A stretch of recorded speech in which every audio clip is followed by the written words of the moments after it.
montrer la terre qui est moteuse par rapport à la terre de forêt. Là, on peut mettre les trois sols, quoi.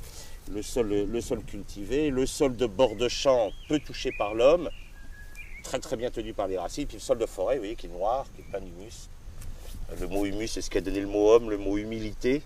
L'humus, humanité, ça vient du mot humus. L'humus, c'est la partie organique qui va s'attacher avec les argiles et qui va former le sol.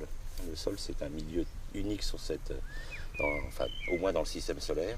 Il n'existe que sur la planète Terre. Les anciens ont eu raison d'appeler notre planète la Terre. C'est le milieu qui la caractérise. C'est la fusion entre le monde minéral des argiles et le monde vivant de la litière, de l'humus. Et c'est ça qui fait ce milieu qui est le plus riche de la planète, puisque 80% des organismes vivants vivent là, dans ce milieu-là, que nous sommes en train de tuer et de massacrer parce qu'on n'a pas compris qu'il était un milieu vivant.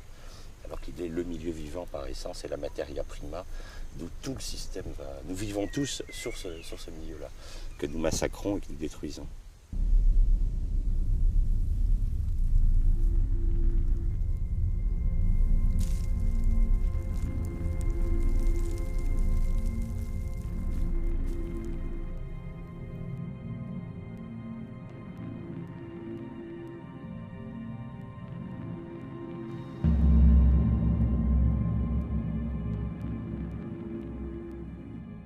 Donc le contact racine-sol va être beaucoup plus faible ici que dans un sol comme ça, ou dans un sol forestier où pareil, on a un milieu très très aéré. Donc là, la plante va beaucoup moins bien utiliser le sol, il lui faudra plus d'engrais, il faudra lui donner à manger pour qu'elle se nourrisse, alors que là, elle a un contact beaucoup plus intime avec le sol.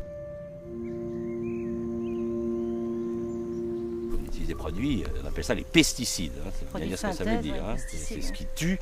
Ce que nous avons décidé être des pestes, c'est-à-dire tout ce qui n'est pas considéré par nous comme gentil, puisque nous avons une vision totalement infantile de cow-boy de la nature. Hein. Il y a les gentils, puis il y a les méchants. Hein. Bon, le gros étant des méchants quand même. Il y a quelques gentils comme la coccinelle qui ont le droit d'être mis dans les gentils, mais surtout nous voyons la nature comme un monde absolument terrifiant. Hein. Donc il faut tuer tous les méchants. Donc on a un terme qui s'appelle les pesticides, donc qui permettent de tuer les insectes, de tuer les champignons. Là on ne distingue pas ce qu'on tue, hein. On tue tout. Hein. Et ça, on ne pose pas de questions là-dessus, ça on a le droit d'épandre. Par contre, vous osez mettre du purin d'ortie et c'est tout un drame qui s'installe, c'est du n'importe quoi ça.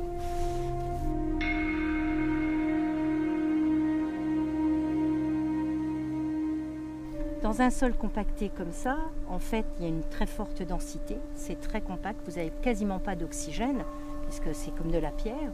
Donc les racines et la faune, n'ayant pas d'oxygène, vont mourir.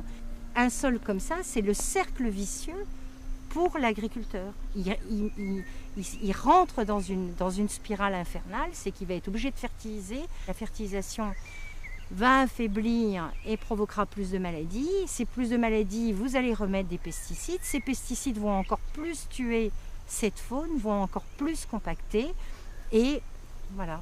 Et pour arriver, dans certains cas, les gens qui ont beaucoup utilisé ces produits, des sols qui sont morts. C'est-à-dire on ne peut plus rien faire dessus. Et les aliments qui vont pousser sur ces sols morts vont être comme les aliments hors sol, c'est-à-dire aucun goût. Si vous mangez une tomate hors sol, vous verrez qu'elle a la couleur de la tomate, elle ressemble à une tomate, elle n'a strictement aucun goût. Une fraise hors sol n'a strictement aucun goût.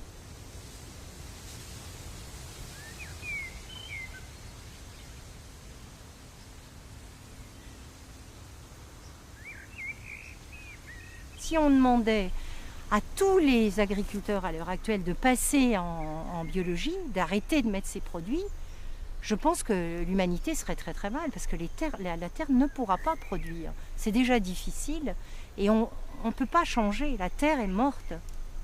On ne remet pas de la faune et de la vie d'un coup de baguette magique. Hein. Il faut d'abord remettre de la vie dans nos sols et ça ne va pas se faire en claquant des doigts. Hein. Avant d'arriver à cette couleur-là, quand vous partez de ce sol-là, hein, qui n'a plus de matière organique, puis vous voulez arriver ici pour qu'il soit vivant, vous n'allez pas le faire en claquant des doigts. Hein. On a ruiné nos sols, on a décapitalisé depuis 50 ans, on va remettre 50 ans pour capitaliser. Hein. C'est pour ça que c'est un échec. L'agriculture intensive est un échec complet, puisqu'elle a été incapable d'arrêter la famine. Jamais dans l'histoire de l'humanité, autant d'hommes n'ont crevé de faim qu'en ce moment. Et ils vous disent, s'il n'y a pas d'agriculture intensive, on va mourir de faim. Mais il y a 1 milliard d'hommes qui meurent de faim, il y a 2 milliards d'hommes qui ne mangent pas à leur faim. Qui sont en malnutrition. Donc il ne faut pas arrêter de dire que l'agriculture intensive nourrit la planète. Elle ne nourrit pas la planète, elle fait mourir des hommes. Mais il faut que les choses évoluent. On avait besoin, je crois, de passer, enfin l'humanité a besoin de détruire cette planète pour ensuite la respecter. Ça va être lent, hein, mais c'est ça la civilisation de demain, ce sera le respect de cette planète. Mais c'est pas... On estime qu'il y a 2% des gens qui ont pris conscience qu'il faut respecter la planète. Il y a encore 98% qui s'en fichent complètement. Oui, mais c'est ces 2% qui peuvent faire basculer la civilisation.